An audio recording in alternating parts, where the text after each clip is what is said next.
mail If here? Bert or I or Nancy interrupt to Okay. ask who voted which way, we'll know why. Okay. Good evening. I'm District Secretary Nancy Gamble Hatfield. It's Tuesday, January 7th, 2014, and this is a regular meeting of the Dublin San Ramon Services District Board of Directors. Presiding this evening is President Georgine Von Heater Leopold. Thank you, Nancy. Call the meeting to order. And please stand and join me in the pledge to our flag. I pledge allegiance to the flag of the United States of America and to the republic for which it stands, one nation, under God, indivisible, with liberty and justice for all. Roll call, please. Director Benson. Here. Director Halpett. Here. Director Howard. Here. Vice President Duarte. Here. President Von Heater Leopold. Here. Any special announcements? No, nothing tonight, although I'm tempted to show you the rain dance that we might need to start going through. We'll talk more about that under your calendar. Okay. Public comment. This is the time when the meeting is open to members of the public who can address the board on an item that is not on the agenda. Okay. In case you don't recognize him, that is Mike Nelson from our firm. He was here last year as part of the presentation on the updates on the Brown Act, public records and so forth, and he is the author of the handout that passed out. Okay. Item number 6, reports from the general manager. Yes, President Von Heater Leopold, members of the board, I have a number of things for your calendar and for the record, starting with tomorrow. Wednesday, January 8th, the Alameda County Special Districts Association is holding its bi-monthly membership meeting at the Alameda County Resources and Conservation District. I believe only President Von Heater Leopold and myself will be attending. Is that correct? You don't need a reservation. My pointing leading up to that is we'll be carpooling over there. We'll be leaving the district office about 7:15 or so. Secondly, and this is in chronological order, I think, on Thursday, January 23rd, the East Bay Leadership Council will be holding an all-day session at the Concord Hilton. It's their annual Regional Business Sustainability Seminar. I am not able to attend that meeting. If anybody else is interested in attending, please let Nancy or I know and we'll make reservations. There's a cost associated with attendance, and it's an all-day seminar there. I've been to those in the past, by the way, and they're actually pretty informative. And it's a good opportunity to meet with business leaders throughout the East Bay and talk about the economy. On Wednesday, January 29th, Mayor Tim Sobrani, Mayor of Dublin, Tim Sobrani, will be giving his State of the City address. That'll be a Chamber of Commerce event. It'll be 11:30. At the Shannon Center. I plan to be going. We need to RSVP because it's typically a hot ticket. So if anybody else is interested in going, if you could let Nancy or me know, we'll make reservations. And as an aside to that, to Director Duarte, does Mayor Clarkson do a similar thing in San Ramon? I just realized I've never No, he does not. Okay. Might be a suggestion. Bill would be very good at that. The very next day, on Thursday, January 30th at 6:00 p.m. at the Dublin City Council Chambers, California Secretary of Resources John Laird will be speaking on the California Water Action Plan. This is a meeting that's sponsored now by the 4 retail agencies in the Tri-Valley, DSRSD, the City of Livermore, City of Pleasanton, Cal Water, along with Zone 7 in the cities of Dublin and San Ramon. We plan to no invitation, no RSVP is necessary. However, we plan to notice that meeting as a board meeting in an abundance of caution under the Brown Act, just in case any discussion ensues at that meeting. So just let us know, and if there's not a quorum there, we'll figure out how to make the minutes say that, but it will be a notice meeting for us. Not all cities are being quite as cautious, not all organizations are being quite as cautious as we are in that regard, but that's what it'll be. So let us know if you plan to attend. On the week of February 21st, the CASA and Aqua Washington, D.C. conference will be held. You approved attendance of your board members at your last board meeting before the holidays. We have made reservations for rooms at that board meeting. We have not made travel reservations. At this time, I understand of the board members, Director Benson will be attending. So we will, if you need us to make travel reservations and to register, let us know. Room reservations are made. And of course, on a consent calendar, you have an item to allow staff to travel to the meeting as well. And lastly, I would notice, and this gets back to the rain dams comment I made earlier, the final figures are in. It's not a pretty story. You've probably read a lot in the newspapers, and Channel 5, I think, had a story on there at 5 o'clock news leading off today.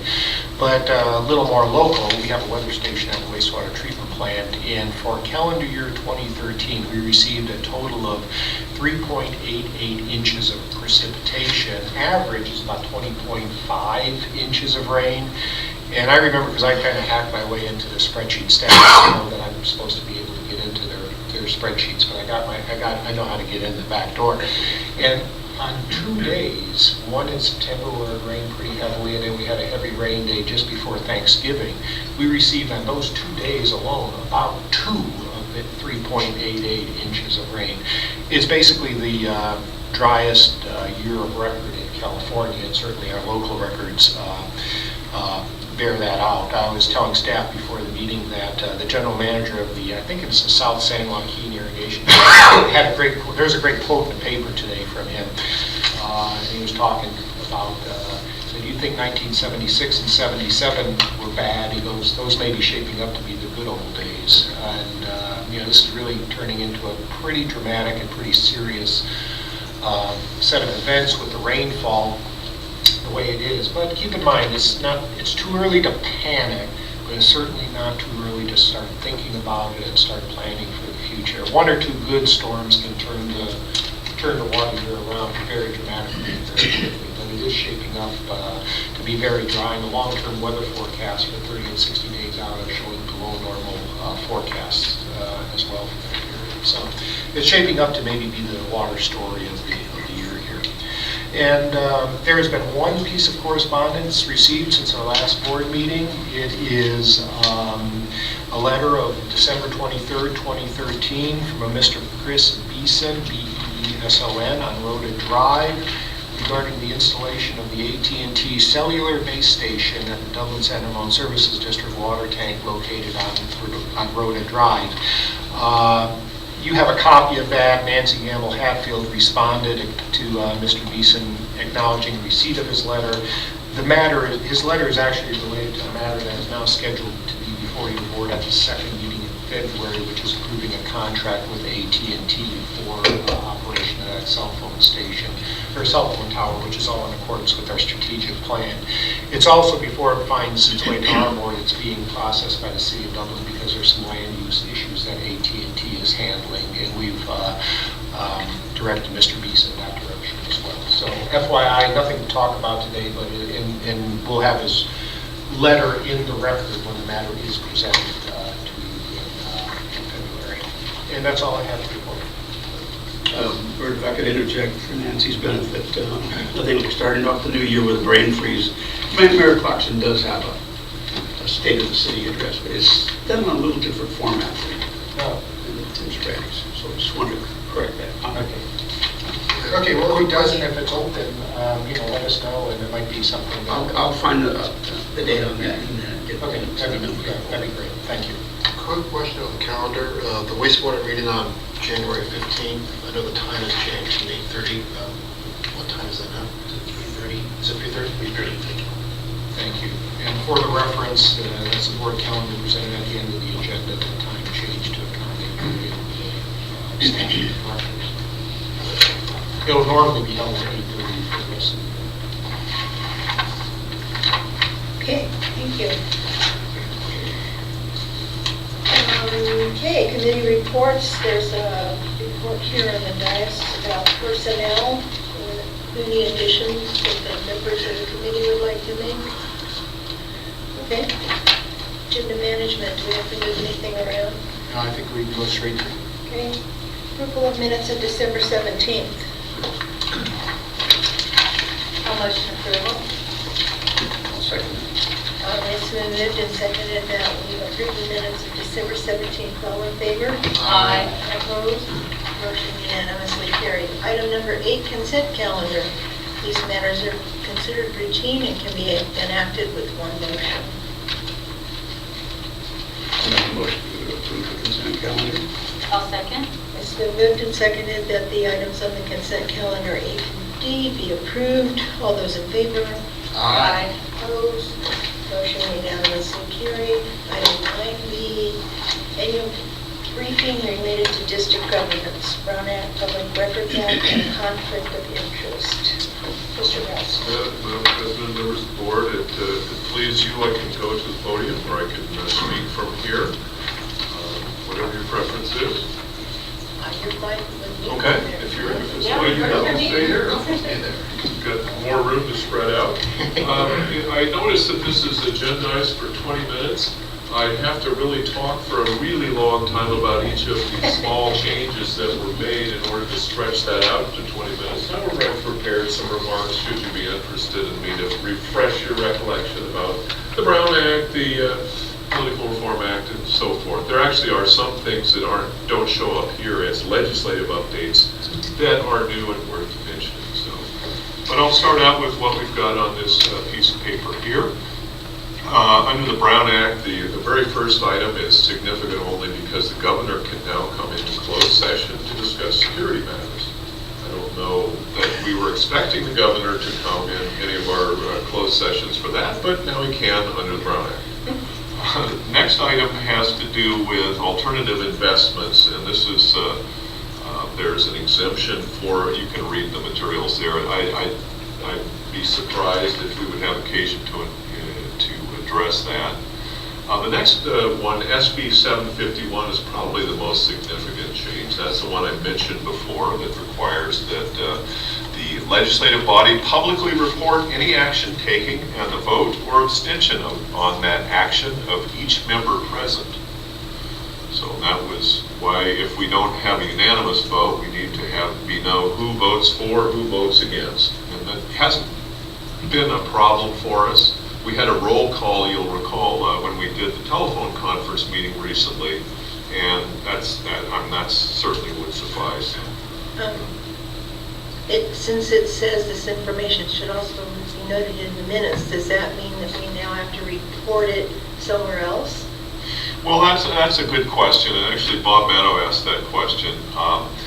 There's nothing that I've seen in any of the legislative materials that suggests anything other than just putting it in the minutes. That's the normal way you report something,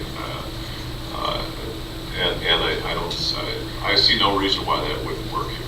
No, that would work. The only other place that I can think of where the information is recorded is if when you adopt a resolution, the bottom part of the resolution Nancy has set up for identifying which board members voted affirmatively and which voted negatively.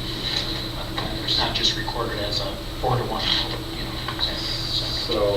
So Like this evening, if there was a non-unanimous vote, the president would announce all that voted against the rest of us, like he usually does. That would be a good practice. Otherwise, we're kind of left interpreting and maybe guessing a little bit. So that would be a something practice. to that effect. Of course, Halkin's voice carries, so it's recorded. Yes. No, Okay. the general manager does make a good point. It is that way in the resolutions, and it probably will be appropriate to put names down instead of just the vote. And the same thing for ordinances, because it's the same information comes a lot of them. But other than that, it'll be pretty much the So same. more typing for Nancy. Yeah, a little more typing for Nancy. And if the president wanted to say any abstentions, that would work too. But I haven't had occasion to do that yet tonight.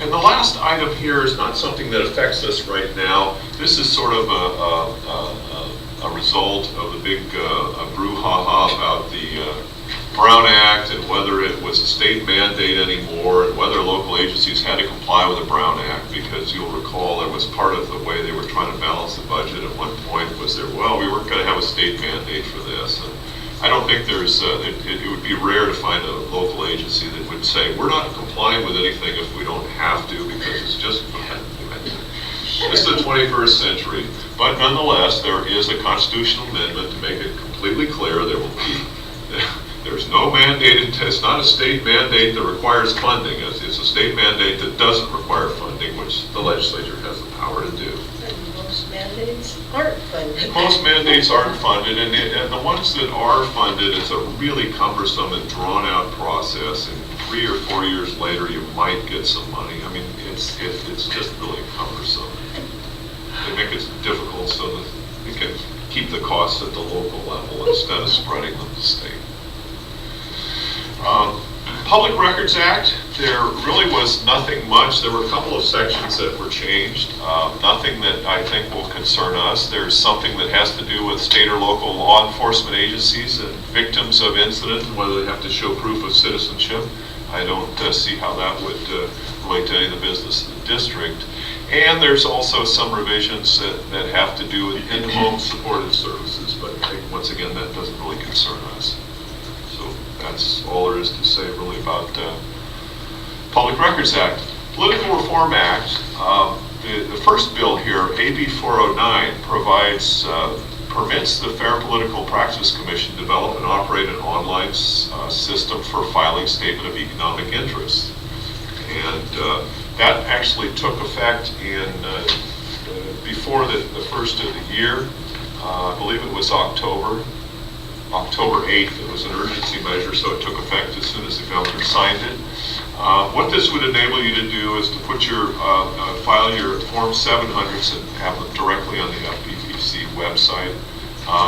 The FPPC has a process for making this happen. It involves an application by the agency, payment of $1,000. It's a 2-page application, a payment of $1,000, and then you can get the blessing of the FPPC to do this.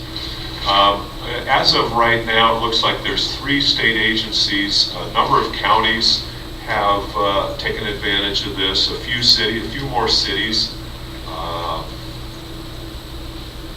Nearest one looks to be Pleasanton and Walnut Creek.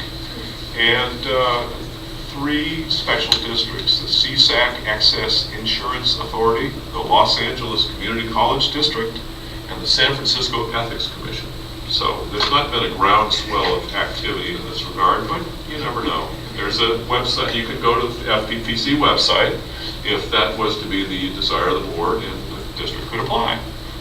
Is this a one-time only fee or just an annual? I think it's a one-time fee. Mr. Nelson, who's sitting in the audience, might have more information. I think it's an application fee. I think once you have, there's, IT requirements and all that good stuff. Yeah, to pay for that. The FPPC also has, it's a pretty good website. They've got some regulations that they've adopted. They've changed a little bit some of the gift requirements and so forth. And there's nothing nearly as substantial. The regulations that they changed last year, I don't know if some of you were at CASA when we had the last ethics presentation, I think in 2010. And the then chair of the attorneys committee was presenting all sorts of examples of how silly the regulations were. They fixed most of the things that he was talking about. I mean, there's just common sense exceptions to the gift reporting requirements. Close friends, no connection to the jurisdiction, simple things like that. But there really isn't much change this year to report. And that brings us, I think, to the political reform. The AB 552, and I don't know much about this other than what you see before you. The FPPC can apply for a judgment. They get an administrative order, they can turn it into a judgment. That's the way arbitrations work. That's usually the way civil penalties work. And this will allow them to do it without filing a lawsuit. It's sort of an abbreviated process. And then with regard to Section 1090, Government Code Section 1090, you will recall this is the one that prohibits government officials from being interested in contracts with the agency. It has very strict requirements. There's people have gone to jail for violating them and so forth. And there really hasn't been a When there's a question about the Political Reform Act, that's the jurisdiction, that's traditionally been the jurisdiction of the FPPC. You can go through a process, get an opinion letter. That opinion letter will provide you some protection. What AB 1090 will do, which is the author obviously picked that number because he was dealing with Government Code Section 1090. What it will do is it will give the FPPC some jurisdiction over 1090. Now, my initial reaction to that was this is not really a good thing, because we see that the FPPC has they have made Nancy's life difficult and my life difficult with regard to some of the conflict of interest codes. They just want to have things be a certain way. And I was thinking maybe that's not such a good idea, but there is something good in this legislation. It would allow the FPPC you could request an opinion from the FPPC, and they could give you advice about something that's coming up. That if you rely upon that advice, that at least it's something that would be admissible if there should be some sort of desired prosecution about something like that. So at least there's a way to get an opinion from somebody other than the Attorney General. Now, the process calls, if the FPPC is going to do anything, they have to talk to the district attorney, who is normally the person that would be charged with dealing with these sort of things, or the Attorney General to get the authority to proceed in this fashion. So that's probably the biggest change in the conflict of interest area. I could rattle on about the 8-stage test of how determining whether under the Political Reform Act, whether there is a conflict or not, but I don't think you really want to hear that. I don't think you need to hear it now. You'll get that in your AB 1234 compliance classes. With that, if you have any questions, I'd be happy to answer them as best I can. Okay, thank you. Very good. All right, move on to item 10, board member items. Mr. Halkett. Ms. Beanson. Okay, other than Happy New Year to staff and everybody. Mr. Dory. Yes, at the December board meeting, for some reason I forgot to report on my trip to Napa for the CSDLEA Leadership Conference. That was a 2-day session that was very intense and very informative and educational for me, being I keep saying new board member, but now it's a year. So no more excuses, right? No more excuses. 2 outstanding presenters, one of them being David Aranda, which always does the board role and building a foundation for good governance practices with public agencies. Also Brent Ives, who I think Bert has, all of you folks are probably more familiar with him than I am, but he was also a presenter at the CCSDA meeting that Central San hosted here in October. The final presenter was David Becker, a CPA, who gave us an overview on the finances of the district and what our role and responsibility as board directors is. So overall, it was a very influential, educational and informative conference. Opened my eyes on a lot of issues, and I hope to put some of these things that I learned in these classes to good use in my continuing role as a director. I wish I had brought the diploma. He gave us a very classy, pretty impressive diploma. Like I say, it was 2 days. It was 8 to 5 each day, nonstop, and very well worth the time and effort. And if they have another one, I would recommend that all of you consider attending. Great. Okay. Mr. Howard? All right. Then I just would like to point out that the LAVA meeting on January 15th has been canceled.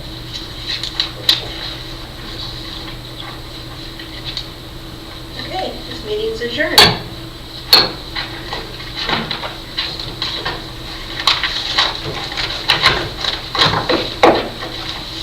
With that,